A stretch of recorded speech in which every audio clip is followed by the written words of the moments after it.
Celebramos hoy la memoria de la presentación de la bienaventurada Virgen María al Señor en el Templo de Jerusalén, según una tradición venerable de la Iglesia oriental. María fue el verdadero templo de Dios, llena de gracia desde su concepción. Pero también nosotros somos templos vivos del Señor. El que me ama guardará mi palabra, y mi Padre lo amará, y vendremos a Él y haremos morada en Él. Lectura del primer libro de los Macabeos.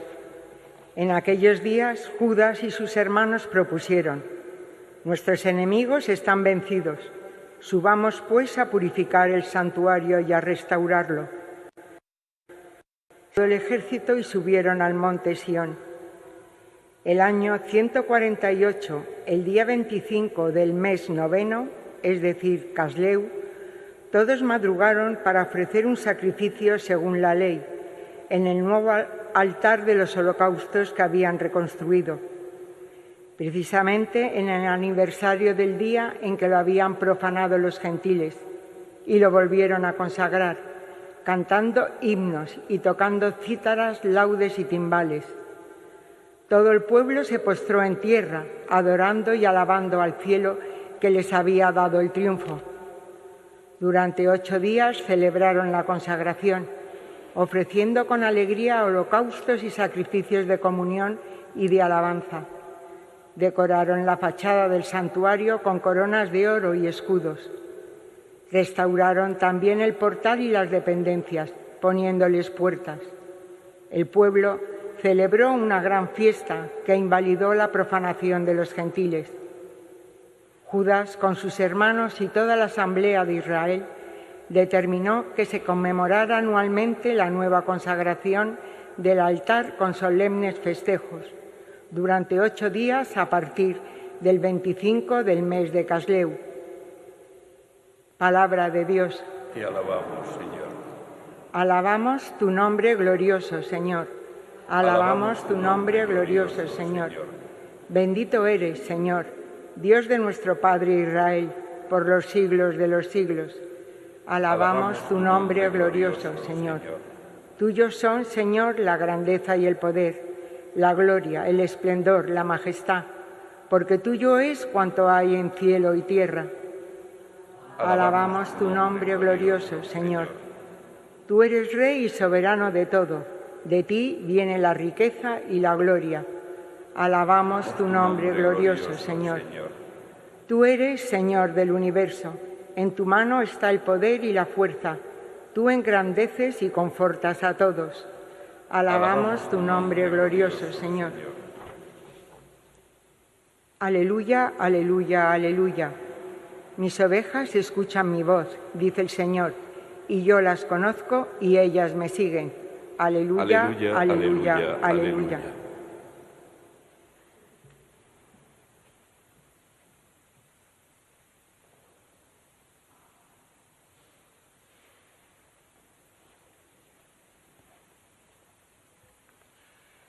El Señor esté con vosotros.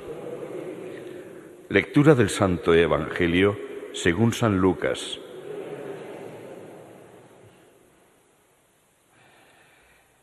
En aquel tiempo Jesús entró en el templo y se puso a echar a los vendedores, diciéndoles: escrito está, mi casa será casa de oración, pero vosotros la habéis hecho una cueva de bandidos. Todos los días enseñaba en el templo. Por su parte, los sumos sacerdotes, los escribas y los principales del pueblo buscaban acabar con él, pero no sabían qué hacer, porque todo el pueblo estaba pendiente de él, escuchándolo. Palabra del Señor.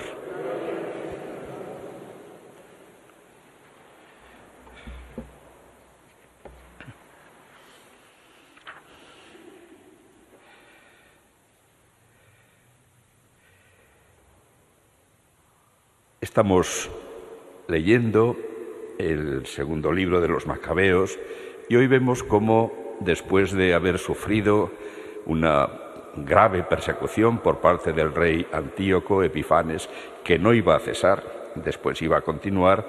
De momento han logrado un respiro porque han logrado derrotar a sus enemigos y aprovechan la ocasión para dar rienda suelta a los deseos que había en su corazón.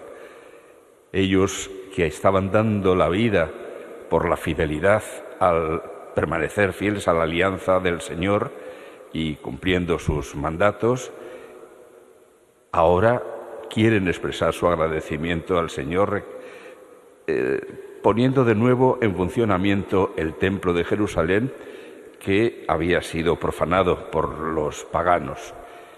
Y, como hemos escuchado, dejan que salga como una explosión desde el fondo de su alma la alabanza al Señor. Esa alabanza de la que también nosotros hemos participado con la respuesta que hemos hecho a esta primera lectura. Alabamos tu nombre glorioso, Señor.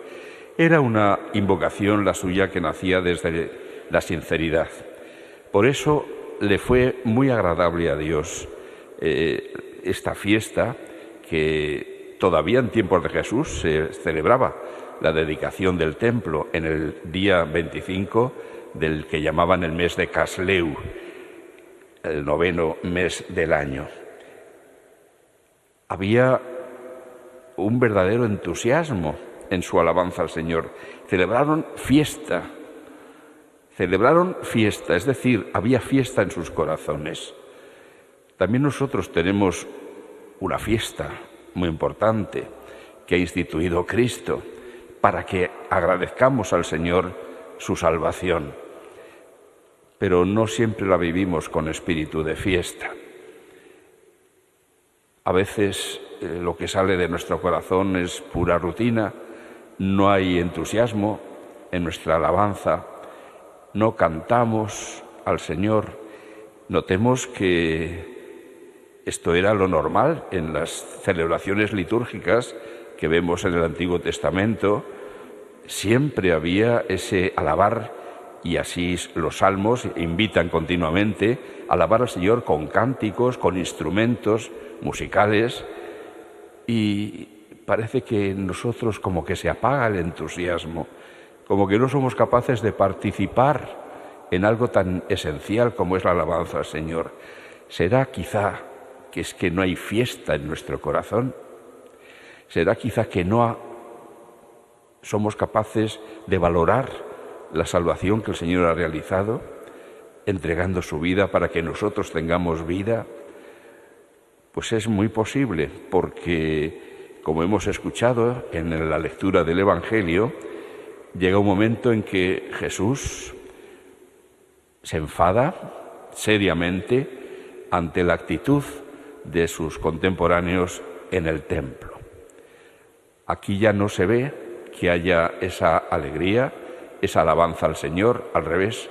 Han cambiado sus actitudes de júbilo y de confianza en el Señor por la actitud comercialista. Se dedican a vender, a cambiar en el templo, una actividad que poco tenía que ver con lo de mi casa es casa de oración. El templo se había convertido, sí, en un lugar al que iban, se suponía que con una actitud religiosa, pero les faltaba la religiosidad auténtica en el corazón. Lo mismo que pasaba en aquel otro caso que ocurrió en el templo y que es un ejemplo que Jesús pone, uno que fue a orar al templo, pero en lugar de ir con actitud religiosa, auténtica, dando gracias a Dios por su fidelidad, pidiendo perdón por sus pecados, se dedicó a presumir delante de Dios. Te doy gracias porque no soy como los demás, ni como ese publicano que está ahí detrás. Se atribuía a sí mismo todo el mérito de las pocas cosas buenas que hacía, ignorando además las malas que sí hacía, esas de las que participaban en general la secta de los fariseos. En cambio, el otro, el que era despreciado por la gente, había sido capaz de darse cuenta de su pecado, de su desobediencia a la ley de Dios, y pedía perdón.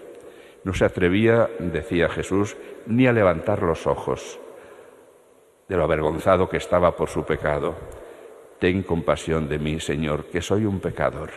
Y este, nos dice Jesús, salió del templo justificado, santificado ante el Señor, mientras que el otro no.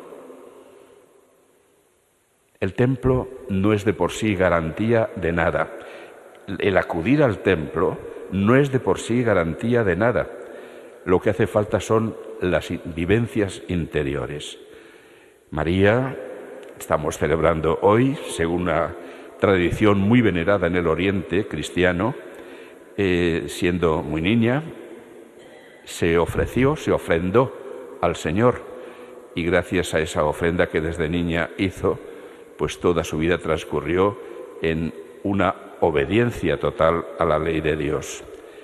Fue, eso sí, gracias a un privilegio especial que el Señor le concedió, pero fue absolutamente fiel, cumpliendo aquello que le había dicho al ángel en respuesta a su mensaje: aquí está la esclava del Señor, que se haga en mí según tu palabra.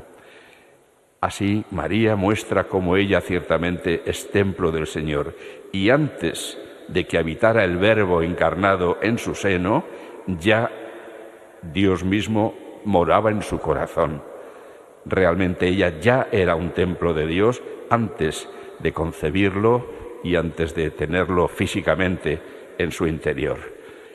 Y era un templo porque cumplía aquello que Jesús diría después, contestando a aquella mujer entusiasmada que dijo: dichoso, bendito, el que ha sido amamantado por semejante mujer.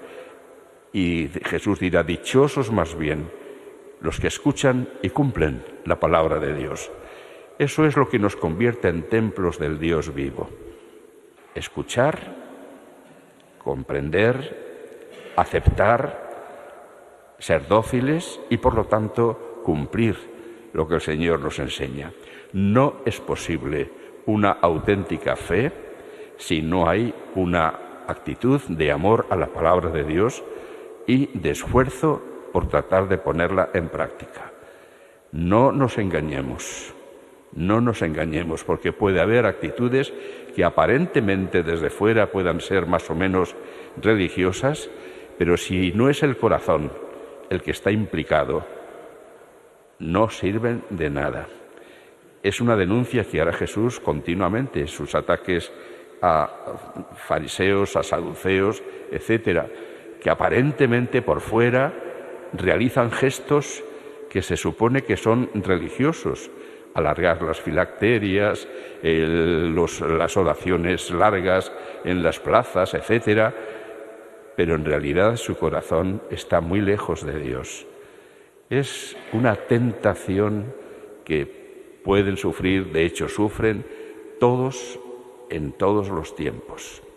La tentación de contentarnos con apariencias, pero no llegar hasta el fondo, no llegar hasta convertirnos ciertamente en templos vivos del Señor. María, en su caminar hacia su objetivo, hacia la misión, el cumplimiento de la misión que el Señor le había encomendado, es para nosotros una gran maestra, al mismo tiempo que una gran intercesora. Cuando a mediados del siglo VI consagraron la iglesia que llamaron de Santa María la Nueva, junto a la muralla del templo de Jerusalén, hicieron también dedicación de ese templo, y es precisamente esa dedicación anual la que dio origen a esta fiesta de la entrega, la presentación de María en el templo del Señor, de su consagración a Él. Hagamos también nosotros de este día, ojalá el Señor nos lo conceda, una nueva etapa de nuestro caminar por la vida.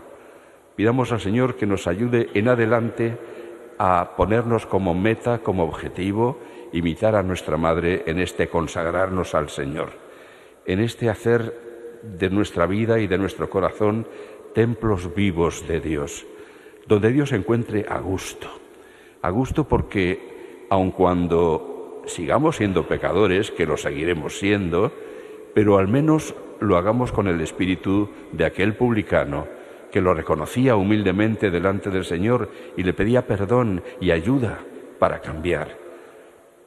Nunca vamos a ser, evidentemente, perfectos como nuestro Padre Celestial lo es, pero sí tenemos que estar siempre en camino hacia esa perfección. Y tan solo estaremos en camino en la medida en que nos esforcemos, cada día volvamos a empezar y siempre que caigamos nos levantemos de nuevo y pidamos perdón y ayuda y gracia y no nos dejemos embaucar por este espíritu de ateísmo y de dudas que hay en nuestro tiempo, porque ciertamente el Señor está ahí y está aquí y está en nuestro interior. Y muchas pruebas nos ha dado de su cercanía. Démosle también nosotros pruebas de amor, de cariño, de fe, de esperanza.